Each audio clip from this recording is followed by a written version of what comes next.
Hey everyone, welcome back to the Deep Dive, where we take a closer look at the research and ideas shaping our world. And today we're diving deep into a fascinating report called Mind the AI Divide, shaping a global perspective on the future of work. A timely topic for sure. Absolutely. This report digs into how artificial intelligence, or AI, is poised to change the very fabric of work. And it gets even more interesting when we consider the potential for an AI divide between nations. A divide with huge implications for sure. Exactly. So in this deep dive, we'll be unpacking how AI might affect everything, from the types of jobs we do to the skills we need, and even the balance of global power. Get ready to discover how AI could impact you personally and how we can navigate this uncharted territory together. I think one of the most interesting things about this report is that it doesn't necessarily predict mass unemployment, like some of those scary headlines you might have seen. Okay, so robots aren't coming for all of our jobs. Not necessarily. It's a bit more nuanced than that. It acknowledges that AI will undoubtedly change the landscape of work, but it also emphasizes that AI can both replace and enhance jobs depending on how it's integrated and the choices companies make. Right, so there's that potential for both disruption and opportunity, which brings us to the concept of the AI divide. Yeah. What exactly does that mean? I mean, I hear it thrown around a lot, but what are we really talking about here? It boils down to the potential for AI to actually worsen existing global inequalities. Mm. The report suggests that countries already leading in technology and infrastructure, they're likely to benefit the most from AI, while those lagging behind risk falling even further behind. So it's not just about robots and jobs, it's about global power shifting too. Exactly. Think about it. AI development thrives on massive amounts of data, powerful computing infrastructure, and a highly skilled workforce. All those things are often concentrated in wealthier nations, giving them a significant advantage in this AI race. Makes sense. But the report also talks about how AI isn't just about replacing jobs, right? It can also make existing jobs better, augmenting them, as they call it. Precisely. It's not always about replacing humans. It's about AI becoming a tool to enhance our capabilities. Can you give me an example of what that augmentation might look like in a real job? Absolutely. Imagine a radiologist spending countless hours scrutinizing X-rays now. AI could be trained to analyze those images much faster and even flag potential issues that a human eye might miss, freeing up the radiologist to focus on the most complex cases and spend more time with their patients. Okay, so in that case, the AI isn't replacing the doctor. It's more like a superpowered assistant, making the job less tedious and probably less prone to errors too. Exactly. It's about leveraging AI to amplify human expertise. I can definitely see the appeal there, but the report also warns about AI potentially making certain jobs worse, especially with this thing called algorithmic management. Can you break that down for us? Algorithmic management essentially puts algorithms in the driver's seat when it comes to managing tasks, workloads, even performance evaluations. So picture this. You're a delivery driver, and an app dictates your entire route, sets unrealistic deadlines, and tracks your every move. No room for human judgment or flexibility. Exactly. And that constant pressure and lack of control, while it can be incredibly stressful, leading to burnout and a sense of being dehumanized. It's like having a micromanaging boss who's constantly looking over your shoulder, except the boss is a faceless algorithm. You got it. And the report highlights a specific group that's particularly vulnerable to this kind of AI-driven management clerical workers. Right. The report found that a whopping 24% of the tasks done by clerical workers are ripe for automation. And that's because a lot of those tasks are repetitive data processing, Yeah. following set procedures, things AI excels at. And I remember reading that women are overrepresented in these clerical roles, especially in industries like call centers, which are major employers in countries like India and the Philippines. That's a crucial point. The report suggests that without proper policies and support systems, AI could actually worsen existing gender inequalities in the workplace. So this isn't just about robots. It's about the very real social and economic impacts that AI could have. And speaking of impacts, I was looking at the charts in the report, and it seems like the potential for AI augmentation is pretty similar across all regions. That's got to be good news, right? Everyone benefits equally. Well, not so fast. While the potential is there for everyone, the ability to actually realize those benefits, it depends heavily on having the right digital infrastructure and skills. So it's kind of like having a brand new state-of-the-art oven, but no electricity to power it up. Exactly, and the report has some pretty eye-opening data in Figure 4. It shows that in many countries, a huge chunk of the workforce doesn't even have access to a computer at work. That's mind-blowing. How can they possibly benefit from AI tools if they lack the basic digital literacy skills or even internet access? It's a significant barrier, and the report dives into a specific example from Latin America that really struck me. Yeah, in Figure 5, it highlights how it's not the low-skilled workers who are most exposed to AI automation there, but actually educated women in well-paying formal jobs. And those are often the jobs that drive economic growth and social mobility. Losing them could have serious consequences, not just for individual women, but for entire communities. It makes you wonder if our focus is a bit skewed. Yeah. We're so worried about robots replacing those low-skilled jobs. But what if the real threat is AI disrupting the very jobs that are supposed to be lifting people out of poverty? It's a crucial consideration, and the report encourages us to think beyond that simple narrative of robots versus humans and really grapple with the broader social and economic implications of AI across all job sectors. The report doesn't just focus on potential job losses, though. It also explores the potential for AI to actually create new jobs, right? Kind of like how mobile money platforms like M-Pesa revolutionized finance in Kenya, creating a whole new industry. Absolutely. There's enormous potential for AI to drive job creation and economic growth, but it requires the right conditions to thrive. So what are those conditions? What needs to be in place for AI to become a job creator rather than a job destroyer? A big part of it is having that solid digital infrastructure we talked about, investing in education and skills development, fostering a culture of innovation and entrepreneurship.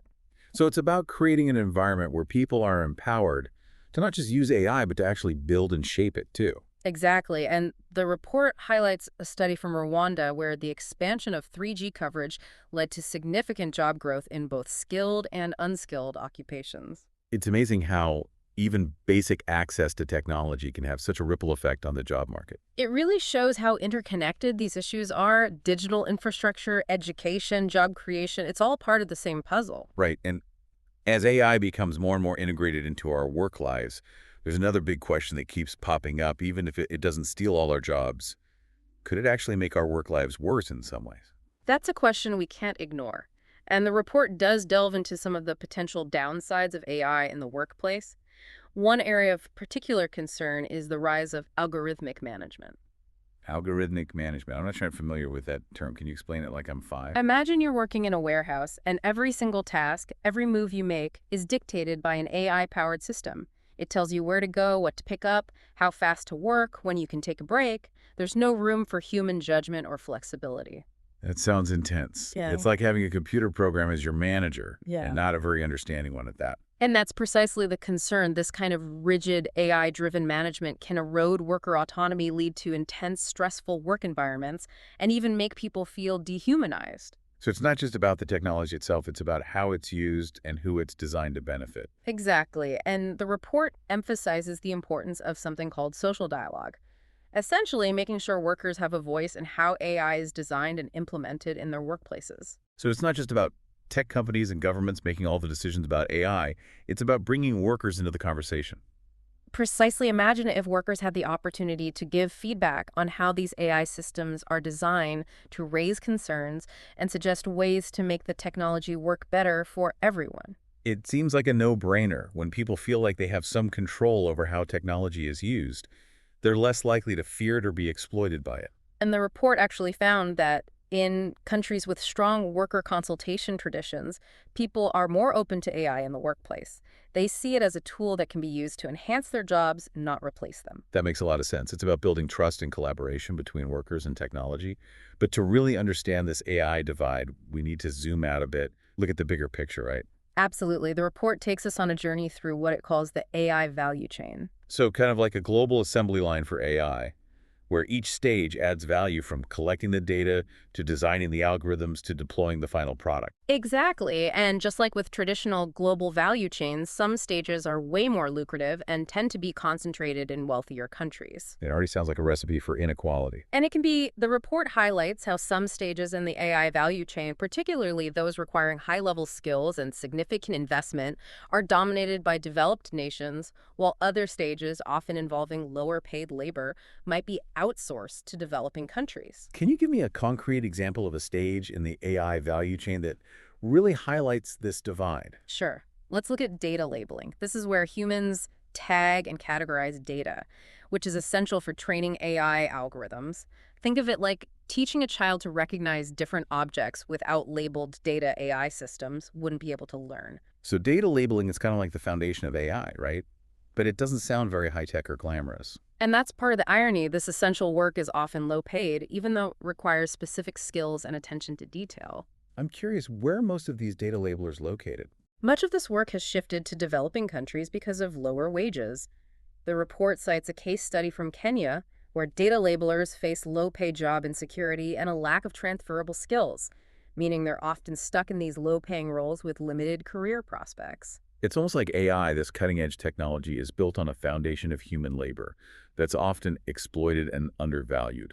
It's a stark contrast, and the report highlights how this reliance on human input often gets overlooked when we talk about artificial intelligence. It seems like the very term artificial intelligence might be a bit misleading. Perhaps, and this brings us back to the AI divide. While data labeling might be happening in developing countries, the more profitable stages of the AI value chain, like designing those algorithms and developing the software, they're still largely concentrated in wealthier nations. And those higher value stages require significant investment in R&D access to advanced computing infrastructure, a highly skilled workforce, things that many developing countries currently lack. It's a systemic challenge, and the report uses some pretty stark statistics to illustrate this divide. For example, emerging markets, excluding China and India, received a measly $24 billion in venture capital funding for advanced tech between 2008 and 2017. While the U.S. alone raked in a whopping $694 billion. Exactly. And when it comes to building data centers, which are crucial for AI development,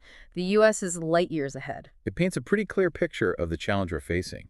The benefits of AI are not being shared equitably, and without some serious action, this gap is only going to get wider. Precisely. And that's why this report is so important. It's a wake-up call to start thinking critically about how we can bridge this AI divide and ensure that this powerful technology benefits all of humanity, not just a select few. So knowing all of this, where do we go from here? What are some of the solutions the report proposes to actually bridge this AI divide? The report lays out a three-pronged approach: international cooperation, national capacity building, and specific actions within the world of work. Each one is crucial for creating a more equitable and human-centered AI future. Okay, let's unpack that, starting with international cooperation. What does that look like in the context of AI? It starts with global knowledge sharing. Countries need to collaborate on research, share best practices, and develop a common framework for assessing the impact of AI on jobs and skills we need to move beyond national competition and embrace a more collaborative approach to AI development and deployment. It's like creating a global support system for AI development. Exactly. And this might involve things like joint research projects, exchange programs for AI professionals, or even a global database of best practices for ethical AI development. I could see how that kind of collaboration could accelerate progress and ensure that everyone benefits from these advancements, but who would be responsible for coordinating all of this? The report suggests that international organizations like the United Nations, the World Bank, and the International Labor Organization could play a key role in facilitating this cooperation. It makes sense that organizations with a global reach would be best suited to tackle a global challenge like this. But let's shift gears a bit and talk about what individual countries can do. What are some key steps they can take to prepare for an AI-powered future? One of the most important things is investing in education and skills development.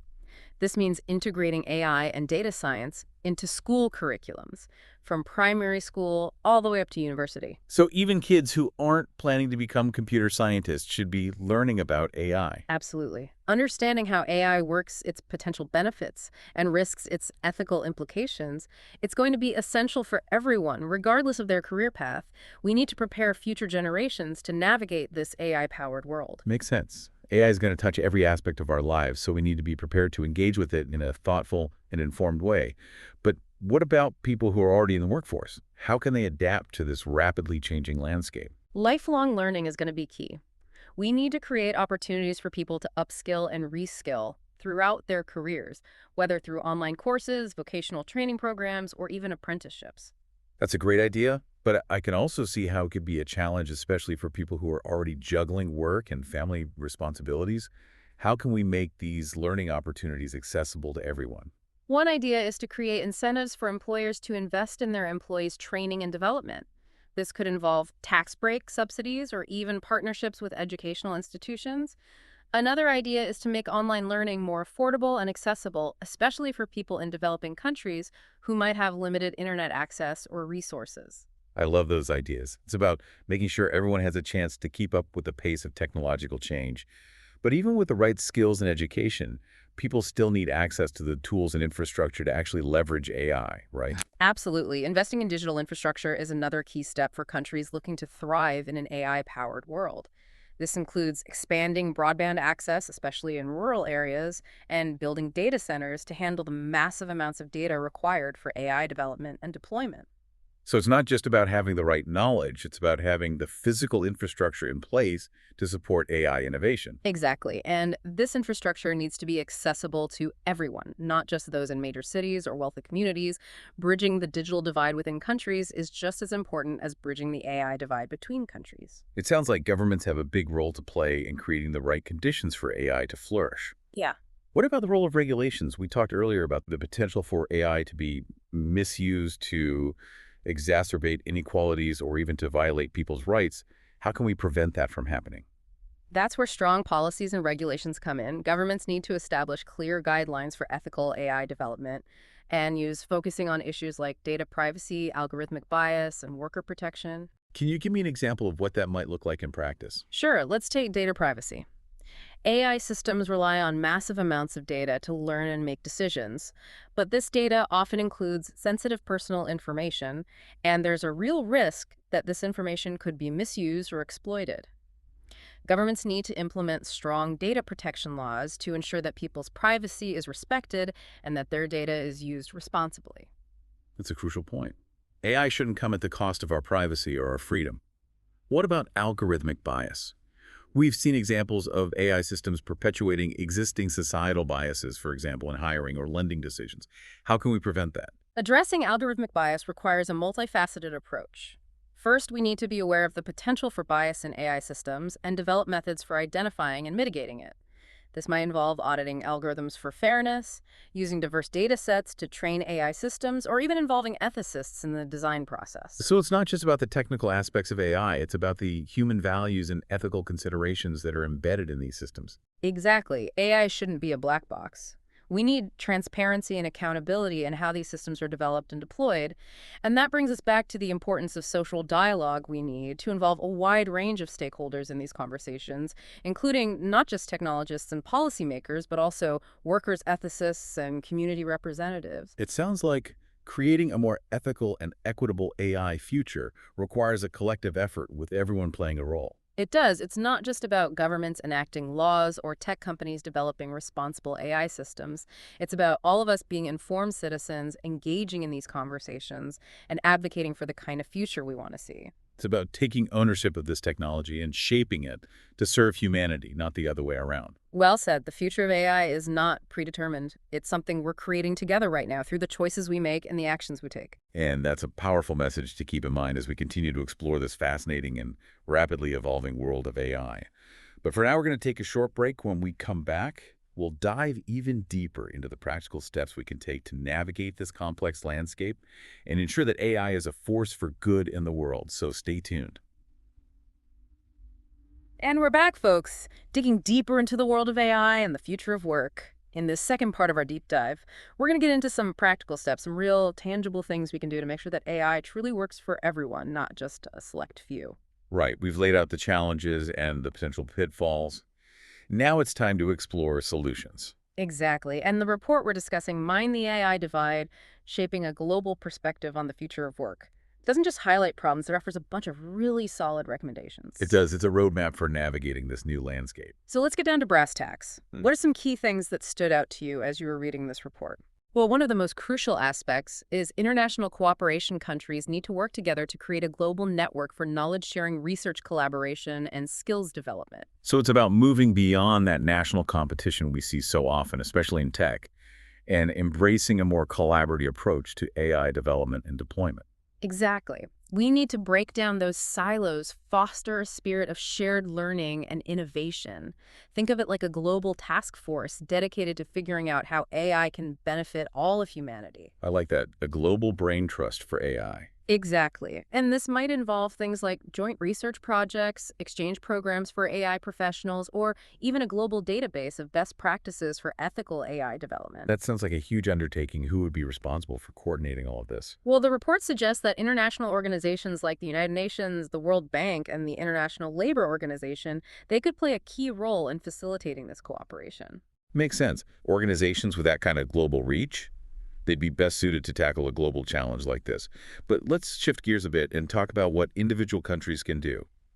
What are some key steps they can take to prepare for an AI-powered future? Well, one of the most important things is investing in education and skills development. This means integrating AI and data science into school curriculums, starting from primary school all the way up to university. Wow, so even kids who aren't planning to become computer scientists should be learning about AI. Absolutely. Understanding how AI works, its potential benefits and risks, its ethical implications, it's going to be essential for everyone, regardless of their career path. We need to prepare future generations to navigate this AI-powered world. I mean, that makes sense when you think about it. AI is going to touch every aspect of our lives, Yeah. so we all need to be prepared to engage with it in a thoughtful and informed way. But what about folks who are already in the workforce? How can they adapt to this rapidly changing landscape? I mean, it's one thing to teach kids about AI, but what about people who are already in established careers? That's where lifelong learning becomes so crucial. We need to create opportunities for people to upskill and reskill throughout their careers, whether it's through online courses, vocational training programs, or even apprenticeships. Okay, I love that idea, lifelong learning. Mhm. But I can also see how it could be a challenge, especially for people who are already juggling work and family responsibilities. How can we make those learning opportunities accessible to everyone? Well, one idea is to create incentives for employers to invest in their employees' training and development. This could involve tax breaks, subsidies, or even partnerships with educational institutions. Another idea is to make online learning more affordable and accessible, especially for people in developing countries who might have limited internet access or resources. I love those ideas. It's about making sure everyone has a chance to keep up with the pace of technological change. But even with the right skills and education, people still need access to the tools and the infrastructure to actually leverage AI right. Absolutely. Investing in digital infrastructure is another key step for countries looking to thrive in an AI-powered world. This includes things like expanding broadband access, especially in rural areas, and building those data centers to handle the massive amounts of data required for AI development and deployment. So it's not just about having the right knowledge, it's about having the physical infrastructure in place to support AI innovation. Exactly. And this infrastructure needs to be accessible to everyone, not just those in major cities or wealthy communities. Bridging the digital divide within countries is just as important as bridging the AI divide between countries. It sounds like governments have a pretty big role to play in creating the right conditions for AI to flourish. But what about the role of regulations? We talked earlier about the potential for AI to be misused to exacerbate inequalities or even to violate people's rights. How can we prevent that from happening? That's where strong policies and regulations become essential. Governments need to establish clear guidelines for ethical AI development and use focusing on issues like data privacy, algorithmic bias, and worker protection. Can you give me a concrete example of what that might look like in practice? Sure, let's take data privacy, for example. AI systems, they rely on massive amounts of data to learn and make decisions, but this data often includes sensitive personal information, right? And there's a real risk that this information could be misused or exploited to act. Governments need to implement strong data protection laws to ensure that people's privacy is respected and their data is used responsibly. That's a crucial point. AI shouldn't come at the cost of our privacy or our freedom. But what about algorithmic bias?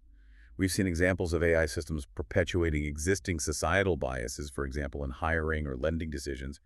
How can we address that? Addressing algorithmic bias requires a multifaceted approach. First, we need to be aware of the potential for bias in AI systems and develop methods for identifying and mitigating it. This might involve things like auditing algorithms for fairness, using diverse data sets to train AI systems, or even involving ethicists in the design process from the very beginning. So it's not just about the technical aspects of AI. It's about the human values and the ethical considerations that are embedded in these systems. Exactly. AI shouldn't be a black box. We need transparency and accountability in how these systems are developed and deployed. And that brings us back to the importance of social dialogue. We need to involve a wide range of stakeholders in these conversations, not just technologists and policymakers, but also workers, ethicists, community representatives. It sounds like creating a more ethical and equitable AI future, it really requires a collective effort with everyone playing a role. It does. It's not just about governments enacting laws or tech companies developing responsible AI systems. It's about all of us being informed citizens engaging in these conversations and advocating for the kind of future we want to see. It's about taking ownership of this technology and shaping it to serve humanity, not the other way around. Well said, the future of AI is not predetermined. It's something we're creating together right now through the choices we make and the actions we take. And that's a really empowering thought. It means we're not just passive bystanders in this technological revolution. We have agency. We have a voice. We do, and the report emphasizes that this agency extends to the workplace as well. Right. So let's zoom in a bit now and talk about the workplace specifically. So we've talked about the potential for AI to both augment and automate jobs. But what does that actually mean for the average worker? I mean, what skills are going to be most valuable in an AI-powered future? The report emphasizes that the skills needed to thrive in an AI-powered world aren't just technical. Of course, STEM skills will continue to be important, but so will those soft skills, things like critical thinking, problem solving, communication, collaboration, and adaptability. Those are skills that are always in demand, Right. right? But why are they particularly important in the context of AI? Because AI is going to change the nature of work itself, many routine tasks will be automated, freeing up human workers to focus on more complex and creative tasks that require those uniquely human skills. So it's not just about learning to code, it's about learning to think critically, solve problems creatively, and work effectively with others in a constantly changing environment. Exactly. And those skills are going to be valuable across all industries, not just in tech-related fields. That's reassuring. It means that even if your current job is disrupted by AI, you'll still have valuable skills that you can apply to new opportunities. But what about workers who are directly displaced by AI? What kind of support systems need to be in place to help them transition to new careers? The report really stresses the importance of robust social safety nets, including things like unemployment benefits, job training programs, and even financial assistance for those who need to relocate or pursue further education. So it's about creating a system that supports workers through this transition, not just leaving them to fend for themselves in a rapidly changing job market. Right. And this support needs to be tailored to the specific needs of different groups of workers. For example, women who are disproportionately represented in jobs that are vulnerable to automation. They might need targeted training programs or mentorship opportunities to help them move into more stable and well-paying careers. And we can't forget about the importance of worker voice and social dialogue in all of this. Absolutely. Workers need to be active participants in shaping how AI is used in their workplaces, not just passive recipients of technological change.